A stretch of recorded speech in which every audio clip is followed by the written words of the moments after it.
Fala, torcedor do mais querido, seja bem-vindo ao canal Flacegueta. Meu nome é Fábio Saoso e a partir de agora, bora lá com as últimas do Flamengo. Nação rubro-negra, vencemos o Fluminense e que bom que o gol da vitória partiu do Pedro, gente. Partiu do Pedro para finalmente colocarmos uma pedra nesse assunto horroroso que é essa problemática criada por Felipe Pedro, por Pedro e Felipe, cara. Ambos, gente, têm que entender que a razão disso tudo é o Flamengo. O Flamengo tem que estar alinhado nos trilhos para seguirmos na caça à raposa. Ontem o Cruzeiro meteu 4 no Juventude com 2 gols do Gabriel Barbosa, cara. Flamengo ainda segue como o virtual líder, já que temos um jogo a menos e com todo respeito à equipe do Sport, esse jogo a menos é contra o Sport Recife. Claro que a Raposa está fazendo placar em cima de placar, em cima de placar, e desse modo estão aumentando sim o seu saldo de gols. O Flamengo tem uma larga vantagem ainda, mas é bom começarmos a ficarmos ligados. Gente, neste vídeo aqui eu quero trazer algumas informações acerca da nossa belíssima vitória. Claro que tem live também no canal para o pós-jogo, que irá ao ar logo mais, fiquem ligados aqui comigo. Mas claro que também temos grandes notícias para trazer aqui para vocês. Mas antes de qualquer coisa, antes de trazer outras notícias, evidentemente, como a estreia do Gerson, o interesse do Flamengo pelo Zenit, a situação do goleiro Matheus Cunha, entre outros, quero primeiro agradecer a minha esposa que cedeu gentilmente o home studio que ela construiu aqui, né, no nosso lar. Claro que eu tô brincando, cara, a gente tinha esse sonho de construir o nosso home studio, finalmente ele está construído. Claro, faltam um ou outro pequeno ajuste a ser feito.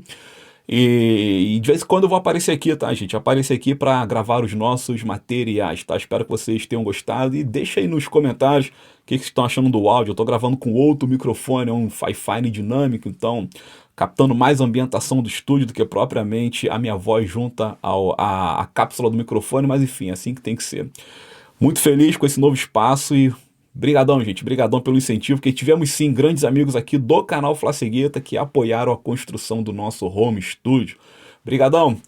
Ó, aproveitando rapidinho, like neste vídeo, inscrição no canal, comentários acerca dos assuntos aqui abordados e também compartilhamentos. Faça essa gentileza porque isso ajuda demais o nosso trabalho. Para aqueles que podem assinar o clube de membros, gente, também assim o faço porque é importantíssimo, vocês bem sabem. Valeu, clube de membros, baratinho, R$ 2,90, enfim, tem ali as categorias a serem escolhidas. Fique à vontade, gente, fique à vontade. Caso não possa colaborar com o clube de membros, por favor, colabore com o engajamento. Seu like, seu compartilhamento, sua inscrição são a razão da nossa subexistência aqui no YouTube. Brigadão e tamo junto, é o que se diz. Flamenguista ajuda flamenguista. As notícias do Flamengo, antes da gente falar um pouco sobre o clássico, tá? Os números do Pedro, enfim, a importância do Pedro, cara, as notícias são assim, ó. O Zenit ontem estreou no Campeonato Russo e o Gerson finalmente estreou, né? Estreou, começou no banco, também pudera, né, cara? Começou no banco, foi acionado no intervalo, entrou no segundo tempo e jogou como segundo homem, cara, como segundo homem. Olha aqui, começaram a ter um traço de lucidez lá no Zenit. A gente sabe que o Gerson, quando ele joga como segundo homem, segundo volante, ali é onde ele rende mais. O treinador do Zenit, que imaginou que não é nem um pouco estúpido, assim o fez. Cara, essa coisa de colocar o Gerson como terceiro homem, como homem de meio campo, como ponta que cai pela direita, cara, aquilo ali, vou te falar, legal, foi um calvário pro Coringa. O Coringa, ele jogou ali, tudo bem, em vários momentos no Flamengo, na verdade, na maioria das vezes ele atuou naquela posição. A gente sabe que o Coringa, ele rende muito melhor como é o segundo homem, pois ali está a função raiz do Gerson, tá? Então, o treinador do Zenit colocou ele lá, ele entrou no segundo tempo, contribuiu e o Zenit acabou virando a partida por 2-1. Começaram com o pé direito e o que eu penso a respeito disso aí? Só lamento e problema deles, né? Tem notícia atrelada ao Zenit, que é o Flamengo interessado no Wendel. De novo, a novela Wendel começou a ganhar força no Flamengo. E, cara, eu digo o seguinte, Wendel, Claudinho, antes era o Oscar, são nomes que entra a janela, sai janela, os caras estão ali permeando o noticiário rubro-negro. Agora voltou aí essa loucura do Wendel. Já vou dizendo, eu particularmente não acredito nesta informação, mas há quem diga aí, nos portais rubro-negros, internet afora, de que o Flamengo voltou a negociar com o Zenit por esse jogador. Olha aqui, não faz o menor sentido, porque O próprio Zenit teria oferecido um acordo com o Flamengo, o seguinte, ó, na compra no pagamento da multa rescisória para levar o Coringa, o Zenit teria oferecido o Wendel a priori para o Flamengo pensar, ó, quer o Wendel? Vamos fazer um bem bolado, eu te mando o Wendel, você me manda o Gerson, a gente faz um bem bolado, vê se dá diferença para cá, para lá, a gente fecha o negócio. O Flamengo disse não, não sei o que, eu não vou vender, não sei o que. Os russos foram lá e pagaram a multa rescisória. Se não houve nenhum tipo de acerto, Wendel por Gerson e vice-versa, por que agora o Flamengo perdeu o Gerson, vai lá no próprio Zenit atrás do Wendel, né? É muito contraditório, é muito desencontro de informação, mas enfim, a nossa missão aqui no canal é repassar as atualidades do mais querido e esta faz parte delas. Flamengo interessado no Wendel, meio campo de 26 anos, caríssimo, caríssimo, tá? Mas é um bom jogador. Isso aí ninguém pode negar. Agora é aguardar os próximos episódios de mais uma novelinha que começa a se criar, tá? Que começa a criar, que é Flamengo, Wendel, Wendel, Flamengo. Novela repetida, devo dizer. Matheus Cunha assinou pré-contrato com o Cruzeiro. Cara, outra coisa. Entra a janela, sai janela. O nome do nosso goleiro, Matheus Cunha, sempre é cotado para deixar o Flamengo. Tô falando alguma bobagem? Claro que não. Pelo menos nas últimas 3 janelas de transferência, o Matheus Cunha foi cogitado a deixar o clube. E ontem, o contrato dele termina no final do ano, tá? E ontem foi divulgado, ontem na verdade, que ele assinou o pré-contrato com a Raposa. Pronto, ele será o goleiro do Cruzeiro. Goleiro do Cruzeiro, pronto.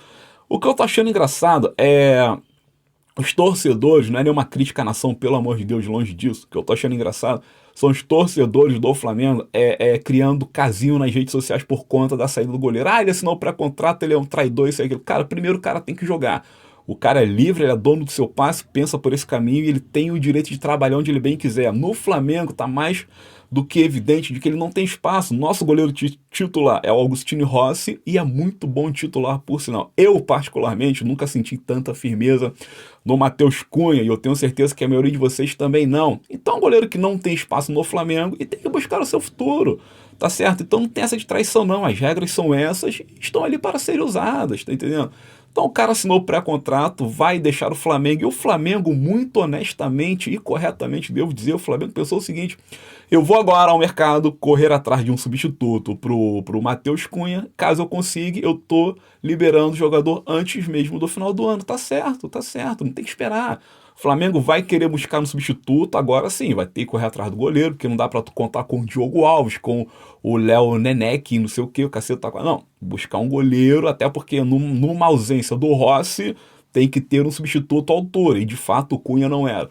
Então o Flamengo colocou agora o goleiro na prioridade de compras para esta janela, e assim que o goleiro chegar, o novo goleiro, o Cunha será posto, assim, será colocado numa cestinha na porta lá do CT da Raposa, e eles vão acolhê-lo ou não, tá certo? É isso, então o Matheus Cunha é praticamente goleiro do Cruzeiro e que seja muito feliz também. Acerca das outras informações sobre o mercado rubro-negro, vamos aguardar a situação do Tati Castelhanos.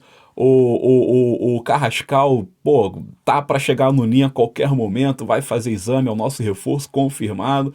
E ali, ó, não vai parar por aí não, porque o Flamengo vai ter que seguir atrás de outros jogadores, porque, cara, a gente tá com uma realidade bem nua e crua diante dos nossos olhos. O Flamengo precisa, assim, de reforços, tá?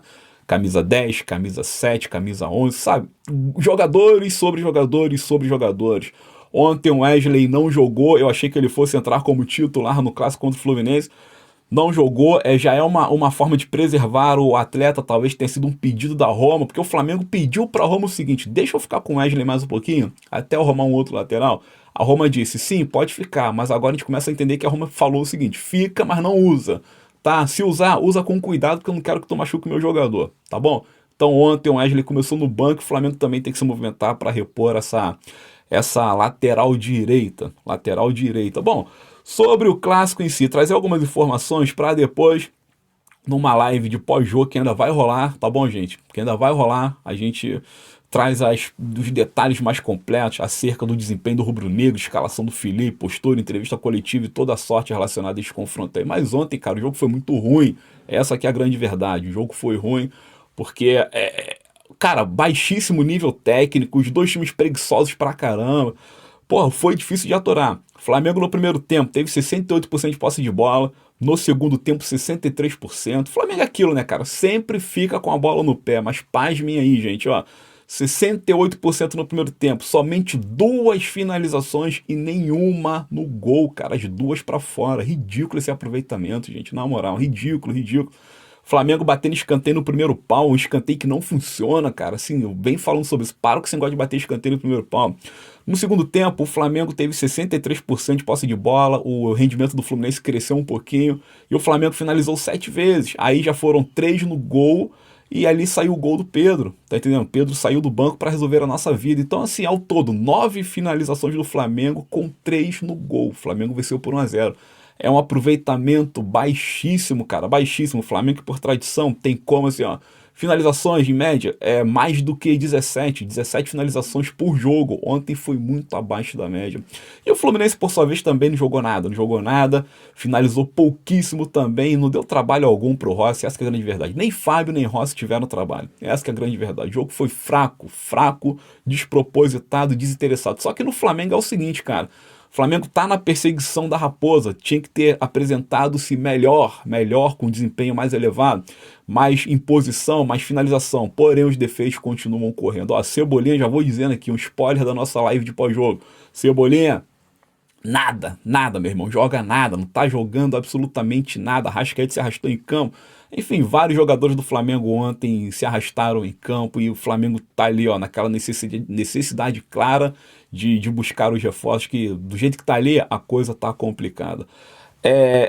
Sobre o Pedro, tá, gente? O foco, evidentemente, é o nosso Pedrão, Pedro Pedreiro esperando o trem, meu irmão. É isso aí, o Pedro é o cara. Saiu do banco, fez o gol da vitória, botou uma pedra no assunto, enfim, mandou o recado dele, tá tudo bem. Felipe Luiz ficou todo felizão na coletiva, que bom também, vamos ver o Flamengo em paz, graças a Deus. E o Pedro, meu irmão, fez o gol de número 99 no Maracanã, no novo Maracanã, né? Chegou em 2020 ali no Flamengo. 99 gols, pra tu ter uma noção, para aquelas pessoas que são fãs incondicionais do Gabigol, cara, o Gabigol com 82 gols no Maracanã, isso Santos e Flamengo. Pedro com 99, isso Fluminense e Flamengo. Então Pedro, de longe, é o maior matador deste novo Maracanã e o Pedro se colocou no top 8 de todos os artilheiros de toda a história do futebol brasileiro que conseguiram balançar as redes no maior estádio do planeta. Ele está na 8ª colocação, um estádio com 50, mais de 70 anos, meu irmão. O Pedro tá na 8ª colocação. E vem muitos mais gols do que Chada ali, cara. Anota o que eu tô dizendo. Então, artilheiraço, que bom, maneiro demais ver o Pedro marcando. E que bom, cara, que continue isso. E aqui, ó, rapidinho, o Abel Braga deu uma declaração ontem, dando uma alfinetada no Felipe Luiz, né? O Abel Braga foi o primeiro treinador do Pedro. Pedro, cria do Fluminense, o Abel tava lá, e o Abel falou o seguinte, cara, comigo o Pedro sempre treinou muito. O Pedro sempre correu muito, sempre treinou com alegria, sempre sorrindo, sempre se entregando de verdade. E o que eu mais gostava no Pedro era o seguinte, que ele ficava sempre depois do horário fazendo treino de finalização e não era dando bicão pro gol não. Isso o Abel falando, Abel Braga. Não é dando bicão pro gol, não. É simplesmente colocando a bola nos pontos estratégicos do gol, sabe? Dando dificuldade pro goleiro. Pedro, talento puro, nato. Ou seja, o Abel mandou o recado.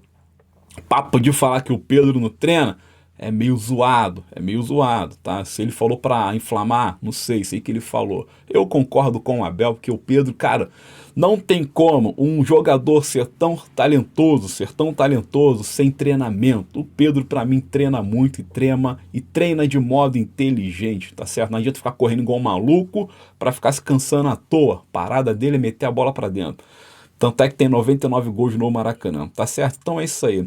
Bom também, ó, Bragantino perdeu por 1-0 pro Vitória. Agora a nossa parada é com a Raposa, tá? Com a Raposa e ponto final. Valeu, nação rubro-negra. Este foi um vídeo para dar aquela arrematada no mais querido. Fica o convite para você assistir a nossa live de pós-jogo que rolará hoje à noite. Se você tá assistindo nesse exato momento, fica aí 19h30, voltamos se Deus quiser. E conto aí com a presença de todos. Já agradecendo novamente minha esposa do canal Cegamente Incrível aqui no YouTube. Sigam aí, ó, Cegamente Incrível. Ela que é a dona do Home Studio, ela que aqui faz os seus trabalhos de locução publicitária e tudo mais, grava suas coisas. Então, ó, brigadão, meu amor, por ter me emprestado espaço aqui para gravar. E, gente, dê um like aí neste vídeo, caso vocês tenham gostado da ambientação. Estamos sempre buscando as melhorias, valeu? Tamo junto e saudações rubro-negras, valeu, obrigado.